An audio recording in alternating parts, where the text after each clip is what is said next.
Let's consider the numerical. For the radial network shown, there is a three-phase fault occurs at F.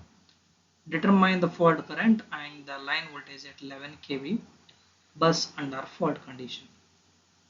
Okay, so here there is an the generator G1 and G2 are connected in parallel. These two are connected in parallel, and with help of one bus, there is a transformer T1 and there is an overhead transmission line and the transformer T2. Okay, and the line. So here there is a difference that having the impedance, it is given in ohm per kilometer and the distance is of 30 kilometer, and another the distribution line having the impedance in ohm per kilometer. This is a 3 kilometer long. Okay, let's solve this. There is a fault at F. Okay, so we have to calculate the fault current and the line voltage at 11 kV. Okay, at this point what will happen, we have to calculate. Okay, so let's solve this. We need to consider the base values first. Okay, so there are the two things, either we have to consider the generator is the base or the transmission line is the base value. Okay, before that we have to write the word values. Okay, these are the low word values. The transformer T1 is also, it has the 11 bar 33. Okay, the transformer T2 of 33. Okay, and the 6.6 kV. Okay, okay, this is 6.6 kV. So this at this point is also 6.6 kV. Okay, so how to choose the MVA base? Okay, the thumb rule is that in this model we have to consider which one is having the highest MVA rating. Okay, if you look at this, the transformer T1 is the highest MVA rating, but the generator G1 and G2 is also working at 10. Okay, so it is very difficult for us to know that based on the 10 MVA. So there is a possibility that this it may go above 1 per unit. Okay, so that's why what we are choosing is, we are assuming that the choose base MVA is of 100 MVA. So there is no hardcore rule that you have to consider 100 MVA. We can consider 50 or any other values. If you consider 10 MVA is also correct. Okay, there is no doubt on that. And consider that over a transmission line is the base. I told that why we are going to consider. I have to calculate what is the terminal voltage of the generator G1 and the G2. Okay, so based on this, so we have to calculate what is the voltage, terminal voltage on G1 and G2. Okay, that is nothing but low voltage is equal to high voltage. What is the high voltage is 33. Okay, because we are considering is the base value. Is it right? What is the base value? This is 33 is the new value. Okay, 33 is the new value. Okay, it is 33 kV. What is the rating of the transformer? It is 11 bar 33. Okay, low voltage divided by high voltage, so you will get 11 kV. So this is the value of 11 kV. Okay, so the word value is 11, new value is also 11, because how I got, by calculating this. Okay, similarly we have to calculate what is the voltage on the distribution side. Similarly, this is nothing but low voltage equal to high voltage side. So this is the high voltage into rating of the transformer. It is low voltage rating of the transformer divided by high voltage side rating of the transformer. So we'll get 6.6 divided by 33. We'll get 6.6. So it is a meaning that there is no change in the terminal voltage, because old values and the new values are the same. Okay, it is also 6.6. Okay, then what next? We have to calculate the reactance of all the devices and then draw the reactance diagram. Look at this G1. Okay, we have the formula. xg new per unit is equal to xg new volt, okay, into MVA base new by MVA base volt into kVA base square volt divided by kVA base square new value. Okay, we have considered MVA base is 100. The reactance of this is 15%, this is 12.5%, this is for 10%. Okay, here this is in term ohm multiplied by kilometer. Similarly, this, okay, the distribution line. So this is nothing but 0.15. MA base is 100 divided by 10 volt value. Okay, considering that low voltage side, it is 11 by 11 square. Okay, so you'll get J 1.5 per.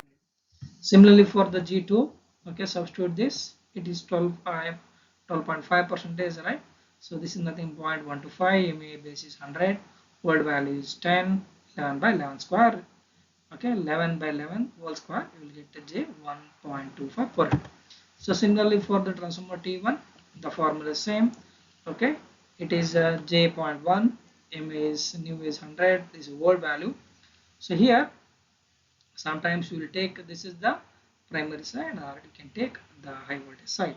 So here we can consider that the high voltage side. If you consider low voltage side also correct. Okay, it is 33 by 33 whole square of this value. You will get J1. So similarly for the transformer T2, okay, it is a J.08, 100 by 5, okay, 33 by 33 whole square of this value will get J 1.6 per unit. So then coming to that overhead transmission line impedance, so the formula varies. So this is nothing but Z in ohm per unit is equal to Z in ohm into MA base new value divided by kVA base square kVA base square value. So why I am considering this? Because this is multiplied by a 30 kilometer. Okay, this is given in terms of the per kilometer, ohm per kilometer. Okay, I have to multiply what is the total length. So okay, multiplied by 100 the MVA, and what is the voltage on the transmission line side at this location over a transmission line is 33 square. Okay, resultant value they will get. Similarly for the impedance of the cable, the equation is same. ZC new is equal to ZC in ohm, MVA base new by kVA base square value. So this is a 3 kilometer, right? So this is a 3 kilometer. That's why we are multiplying with 3. Okay, it is ohm per kilometer. Okay, you have to multiply it by 3 into MVA base new is 100 divided by the voltage on the distribution line side. It is 6.62 whole square. You will get 0.93 plus J 0.55 per unit. You will get. Okay, so draw the pre-fault impedance diagram. So what will happens? G1 and G2 are connected in parallel. Then the transformer, transmission line, the transformer. Then there is the distribution line. So you have to look at this here. There is a fault at this point. Okay. So there is a fault at this point F. Okay. So there is a 11 bus. 11 kV bus is nothing but G1 and G2 are connected in parallel. Okay, this is the point where there is a bus. Okay, after that there is a transformer here. Okay, transformer here. Okay, then next important thing is, since the system is said to be an unloaded, why? What do you mean by this? Okay, it is a meaning that, so if the system is loaded, earlier some voltage and next there because of this change the voltage, the terminal voltage will changes. Okay, how we solved in the previous numerical. Okay, so here this is another type of the problem what we are discussing here. Okay, I clearly explained in the Thevenin's drawing of Thevenin's theorem. Is it right? So the sentence was that if the system is said to be unloaded, we have to consider that the VAPF is 1. If you say to that the system is loaded, so whatever the actual value and the base value, okay, we have to consider and converted it into per unit values. Okay, this is the VThevenin will become 1 per unit. Okay, this is very important. Okay, if the system is said to be unloaded, okay, unloaded, we have to directly we have to consider that it is 1 per unit.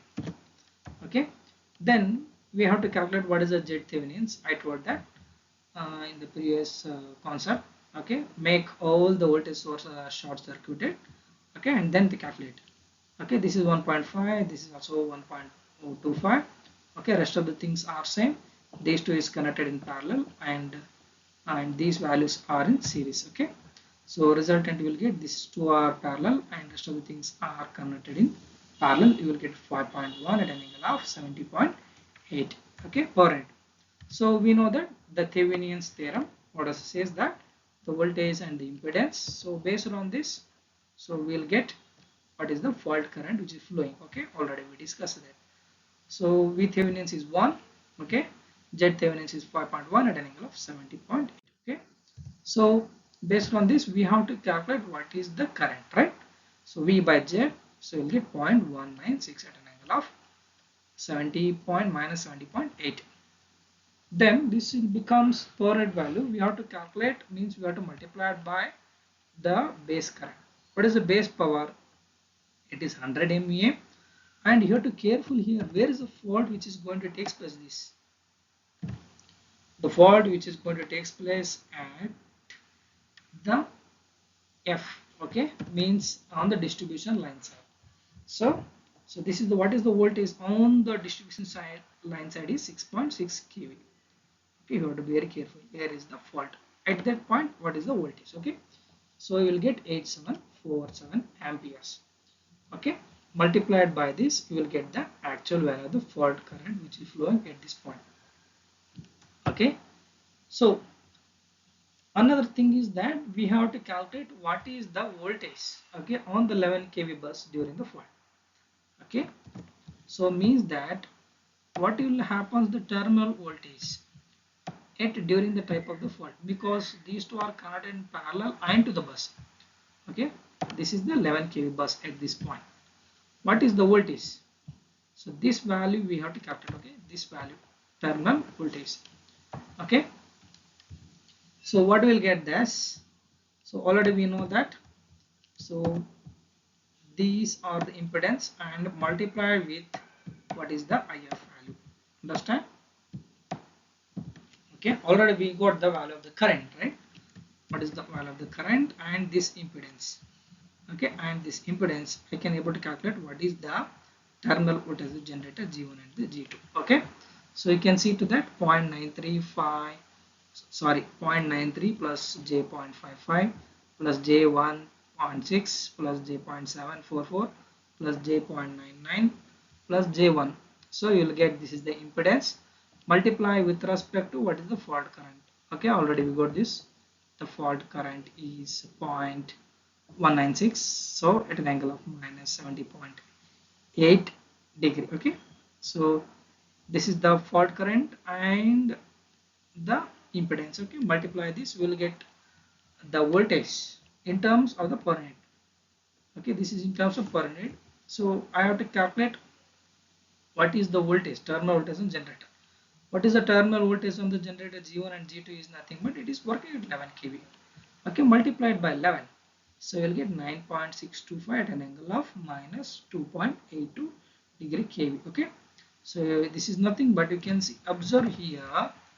Okay, the line is means generator G1 and G2 is unloaded, that's why you will get 9.625.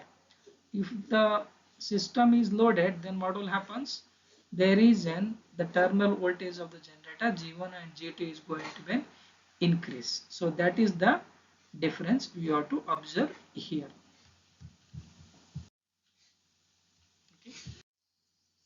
Okay, consider next one. Two generators are connected in parallel to the low voltage side of the three phase which is connected delta to star transformer. The ratings of the machine are given. Okay, so G1 is 50 MVA 13.8 kV, XD double dash is 25%, G2 is 25 MVA 13.8 kV.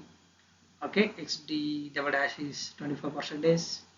Transformer we have 75 MVA 13.8 delta to star.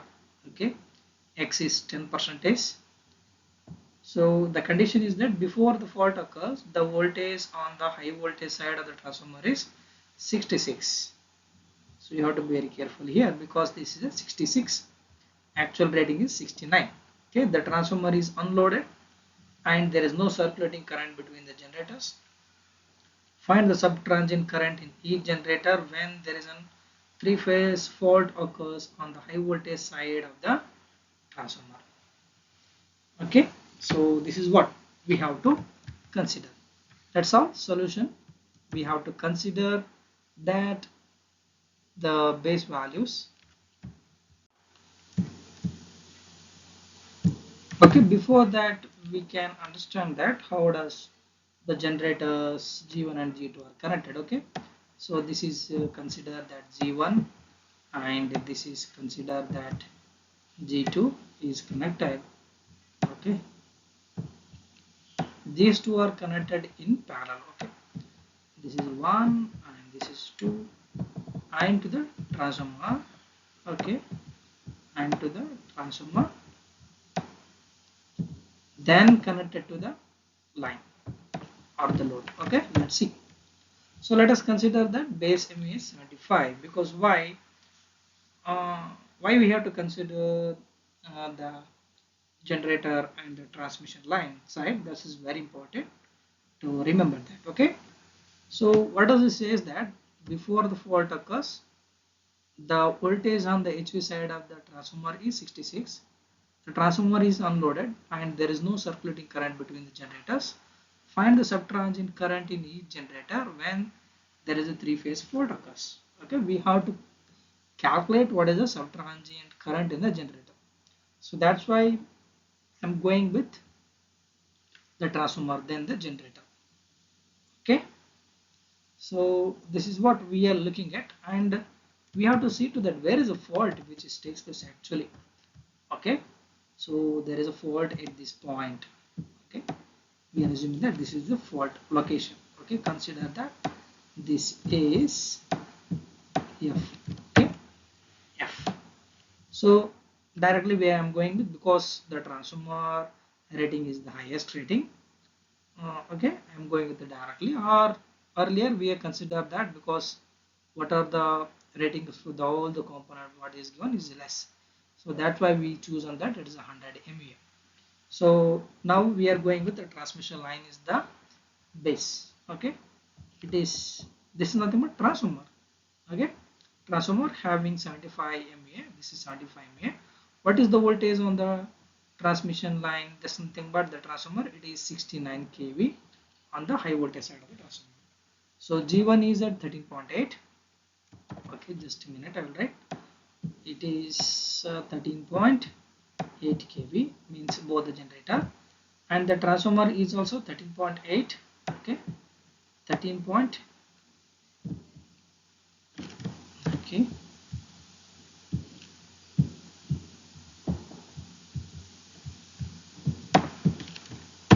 okay, this is 13.8 bar. Okay, how much we have? It is 69. Okay, 69. Okay, 13.8 bar 69. Okay, we have to calculate what is the base voltage on generator G1 and G2. Okay, so low voltage is equal to high voltage into the rating of the transformer. This is nothing but high voltage is 69. Okay, rating of the transformer, low voltage rating of the transformer divided by high voltage rating of the transformer, we will get 13.8 kV. Okay, so this is nothing but there is no change in the terminal voltage. Actual and means old value and the new values are the same. Okay, this is 13.8 is old value, this is 13.8 is the new. Okay, this is new value. Okay, fine. Then here this is 13.8. Okay, 13.8. Then we have to calculate what is the rate of generator G1. Okay, we know the formula. Okay, having the 25% reactance, MA base is new value is 75, old value is what is given is 50, and the voltage, terminal voltage of the motor, that's not, sorry, generator, old value and new values are same. Okay, directly you can go with the cancel these two. it is 0.25, 75 divided by 50, you will get 0.375. Similarly for the G2, okay, we know the formula. This is also 25% is right. This is nothing but 0.25. Based on this, MA base new as 75, word value is 25, and the voltage 13.8 square by 13.8 square will get 0.75 per unit. So similarly for the transformer T1, okay, I am writing is directly, it is a 0.1 because MEA word value and the new values are same, it is 75 by 75. Okay, what is, there is no change in the voltage, because if you consider high voltage side, this is 69, word value and new value is the same. If you going for the generator is also same. Okay, directly we are writing it is a G.1. So based on this, we are writing that because these two generators are connected in parallel, got the reactance, it is 0.375 generator G1, and this is a 0.75 generator G2, and the reactance of the transmission line is 0.1. Where is the fault? This is a fault. Okay, so here what will happen, we have to calculate the VPF. Okay, so before the fault takes places, the high voltage side, the transmission line voltage is 66. You have to be very careful because he has mentioned that. Okay, 66, and the base value is 69. 66 by 69 will get 0.957. This is nothing but we can write it as this is the value of the VThevenins. Okay, VThevenins. Okay, and so again we have to calculate what is ZThevenins. Again I am not writing that. How to write the ZThevenins, because these two sources make it as a short circuit. Okay, short circuit. These two are connected in parallel and to the series because there is a fault at this point. So you have to be very careful here because these are connected in parallel then to the series. That's why we are calculating this 0.375 into means the parallel combination with 0.75. It is consisting of J term. Okay, so J.35 per unit. Okay, so we know that once it is done, means VThevenins and ZThevenins, we have to calculate what is the fault current. I'm not writing this, so if you wish, so I will write it here. Okay, so there's nothing but the voltage source, right, and to the impedance we have something like this, the impedance. Okay, and there is a fault at this point. Okay, so this is nothing but VThevenins, right, and so this is what the ZThevenins. So based on this, we have to calculate what is the value of the fault current at this point. Okay, fault current at this point. So all the things we know that, right? So IF double dash is equal to the value of the voltage what we got is 0.975, and the ZThevenins it is a 0.35. So you'll get 2.735 at an angle of minus 90 degree. But the question is, we have to calculate the subtransient current in the generator G1 and the G2. So this is very important. Okay, this is very important. Okay, how to got this IG1 double dash? Okay, so this is nothing but IF. Okay, IF double dash. Okay, so this is nothing but IF double dash what we got, right? So this is nothing but IG1. Okay, IG1. Okay, so this is nothing but IG1. Okay, this is IG, okay, 2. 2. Okay, we know that there is a current division formula, right? So this is nothing but incoming current. Okay, and these two are branch current. Okay, these two are branch current. So IG double dash is equal to what is, so this is nothing but the total incoming current. Okay, or else you can consider that we have something like this. Okay, so we have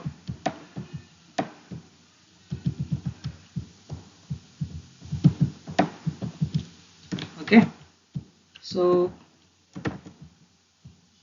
that is nothing but the total current. So this is the value of I. Okay, and we have something the branch current. So this is nothing but I1. Okay, and this is I2 value, right? The current division formula, right? So if we have something like this, okay, the loop, it is complete loop. Okay, so I am not completing here, right? It is a complete loop. Okay, so what will happens here, the total incoming current is equal to the branch current. Okay, same way, in this way we have. Okay, so that's nothing but the branch current is equal to total incoming current and the impedance of the other branch divided by total impedance we have. Okay, Ig double dash is nothing but total incoming current is I of double dash, the impedance of the other source. Okay, this is a 0.75 what we do have. Okay, and divided by total impedance, this plus this. Okay, 0.375 plus 0.75, you will get 1.125.